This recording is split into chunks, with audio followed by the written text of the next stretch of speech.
request of Michael Krupp to address Council regarding the salient issues of Portland City government. Hello, Council. I have a nice speech today that's polite and favorable to everybody.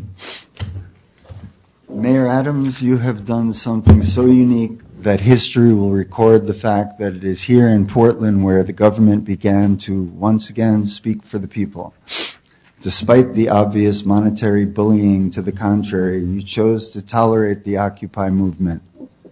In so doing, you have both upheld the peace and clearly demonstrated the necessary direction the government must take from here on in. Although the DBA actually demanded publicly that you disband that encampment, you chose tolerance. As a result, we have peace. Clearly, you and Chief Reese devised a strategy that works so well it shines and results in a very safe environment. One favorable to tourism, our best hope for economic recovery here. Of course, the DBA will also benefit from the increased business they will have to suffer. It just didn't happen their way through monetary bullying and threats. It is here now where corporate personhood will begin to feel what human personhood has become, to have their corporate wishes weighed on the scale of human needs, no longer attended to in backroom deals. Money can growl all it wants, but the growls of the many empty bellies drown it out. You might take this opportunity to point out that the police are primarily protecting the occupiers. Lieutenant Robert King informed me weeks ago that the only calls received, and there were many of them, were as to when will the police start using violence and could they help.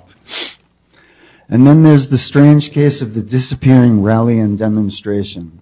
Held in Pioneer Courthouse Square last week, there were speakers and performers who included a U.S. senator, a congressman, and leaders of various communities, both secular and otherwise.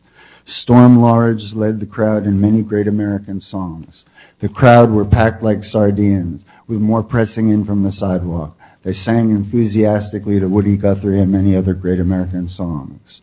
Pink Martini was there in force, and there were 4 police officers, 3 on foot and a sergeant sitting in a patrol car parked.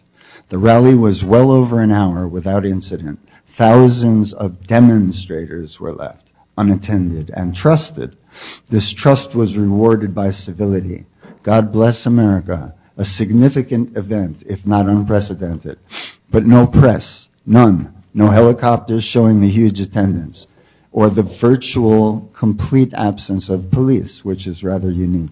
Almost 2 hours of 5,000 plus demonstrators successfully airing their grievances, and not a word from Murdoch or Newhouse or Channel 8 underfoot. This may come as a shock, but media is the child of Medusa, but with wires and towers for hair, a halo of satellites, and death with suffering as its raison d'etre. Thank you, sir. Can you please read the title?